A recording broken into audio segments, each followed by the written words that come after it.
രാഷ്ട്രീയാധികായന് വിട നൽകുകയാണ് നാട്. വിമാനാപകടത്തിൽ മരിച്ച മഹാരാഷ്ട്ര ഉപമുഖ്യമന്ത്രി അജിത് പവാറിന്റെ മൃതദേഹം ഇപ്പോഴും ബാരാമതിയിൽ ആശുപത്രി മോർച്ചറിയിലാണ് ഉള്ളത്. കുടുംബാംഗങ്ങൾ ഉൾപ്പെടെയുള്ള ആളുകൾ ഡൽഹിയിലാണുള്ളത്. ഡൽഹിയിൽ നിന്ന് അവരെത്തുന്നതേ ഉള്ളൂ.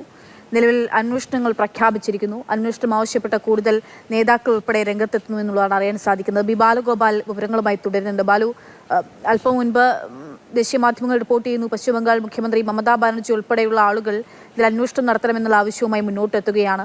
നിലവിൽ എങ്ങനെ ദുരന്തം സംഭവിച്ചു, എങ്ങനെ ഒരു സ്വകാര്യ വിമാനം ഇങ്ങനെ തകർന്നു വീണു എന്നുള്ളത് ആശങ്കയുണ്ടാക്കുന്ന വിവരമാണ്. ഏതൊക്കെ കോണുകളിൽ നിന്ന് ഈ അന്വേഷണം എന്നുള്ള ആവശ്യം ഉയർന്നു വരുന്നുണ്ട്? ഏതൊക്കെ തലത്തിലായിരിക്കും ഇനിയിപ്പോൾ അന്വേഷണം നടക്കുക? എന്തെങ്കിലുമൊക്കെ സ്ഥിരീകരിച്ച ഔദ്യോഗികമായിട്ടുള്ള വിവരങ്ങൾ ഇത് സംബന്ധിച്ച് ലഭ്യമാണ്? ഔദ്യോഗികമായി DGC ഇതുമായി ബന്ധപ്പെട്ട അന്വേഷണം നടത്തുമെന്ന് മാത്രമാണ് നമുക്ക് ലഭ്യമായിട്ടുള്ളത്. ഈ അന്വേഷണത്തിന് വേണ്ട എല്ലാ അന്വേഷണത്തിന് സംബന്ധിച്ച് DGCയുടെ ഭാഗത്ത് നിന്ന് ഒരു ഔദ്യോഗികമായ അറിയിപ്പ് അല്പസമയത്തിനുള്ളിൽ തന്നെ ഉണ്ടാകുന്നതായിരിക്കും. സാധാരണഗതിയിൽ ഇത്തരം അപകടങ്ങളൊക്കെ ഉണ്ടാകുമ്പോൾ തന്നെ DGC അന്വേഷണത്തിന് ഉത്തരവിടാറുണ്ട്. അതിൻ്റെ ഭാഗമായി പ്രത്യേകിച്ച് മഹാരാഷ്ട്രയിലെ ഉപമുഖ്യമന്ത്രി NDA ഘടകകക്ഷിയിലെ പ്രധാനപ്പെട്ട നേതാക്കളിൽ ഒരാൾ, അതൊക്കെ കാരണം തന്നെ ഈ അപകടവുമായി ബന്ധപ്പെട്ട് വിശദമായ അന്വേഷണം നടക്കുമെന്ന് തന്നെയാണ് കരുതപ്പെടുന്നത്.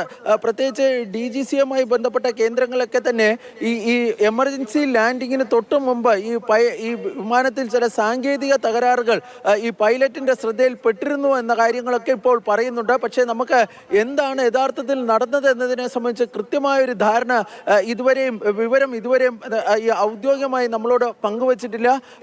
മോശം കാലാവസ്ഥയാണോ അതോ ഈ പറയുന്നത് പോലെ തന്നെ മറ്റേതെങ്കിലും തരത്തിലുള്ള പ്രതിസന്ധികൾ ഉണ്ടായിട്ടുണ്ടോ തുടങ്ങിയ കാര്യങ്ങളിലേക്ക് ഒരു വ്യക്തത ഇനിയും ഉണ്ടാകേണ്ടതായുണ്ട്. ഏതായാലും ഇതുമായി ബന്ധപ്പെട്ട വിശദമായ അന്വേഷണം ഉണ്ടാകുമെന്ന കാര്യത്തിൽ യാതൊരു സംശയവുമില്ല. DGC അത്തരത്തിലൊരു അന്വേഷണം വളരെ വൈകാതെ തന്നെ ആരംഭിക്കുമെന്നാണ് ലഭിക്കുന്ന വിവരം. ഈ അന്വേഷണം സംബന്ധിച്ചുള്ള ഔദ്യോഗികമായ പ്രഖ്യാപനം കേന്ദ്രമന്ത്രി റാം മോഹൻ നായിഡു തന്നെ നടത്തുവാനാണ് സാധ്യത.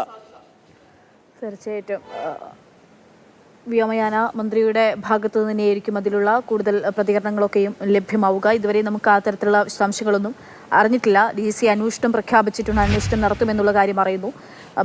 എന്താണ് കാലാവസ്ഥയായിരുന്നു പ്രശ്നം? മറ്റെന്തെങ്കിലും സാങ്കേതിക പ്രശ്നങ്ങൾ വിമാനത്തിന് ഉണ്ടായിരുന്നു? എന്താണ് സംഭവിച്ചത്? ദൃക്സാക്ഷികൾ പറയുന്നതനുസരിച്ച് ഒരു സ്ഫോടനത്തിന് സമാനമായിട്ടുള്ള ശബ്ദം കേട്ടു. പിന്നാലെയാണ് വിമാനം തകർന്നു വീണത്. ആ വിമാനം പൂർണ്ണമായും തന്നെ കത്തി ചാമ്പലായിട്ടുണ്ടെന്നുള്ളതാണ്. അതിൻ്റെ കുറച്ച് ഭാഗങ്ങൾ മാത്രമാണ് നമുക്ക് കാണാൻ സാധിക്കുന്നുള്ളൂ. അവിടെ നിന്നുള്ള ദൃശ്യങ്ങളൊക്കെയും പുറത്തു വരികയും ചെയ്യുന്നു. അപ്പോൾ തന്നെ മൃതദേഹങ്ങൾ കത്തിക്കരിഞ്ഞ നിലയിൽ മൃതദേഹവും അവശിഷ്ടം വന്ന് കിടക്കുന്നിടത്തു നിന്നുള്ള മൃതദേഹത്തിന് ദൃശ്യങ്ങൾ ഉൾപ്പെടെ പുറത്തു വരികയും ചെയ്തിട്ടുണ്ട്.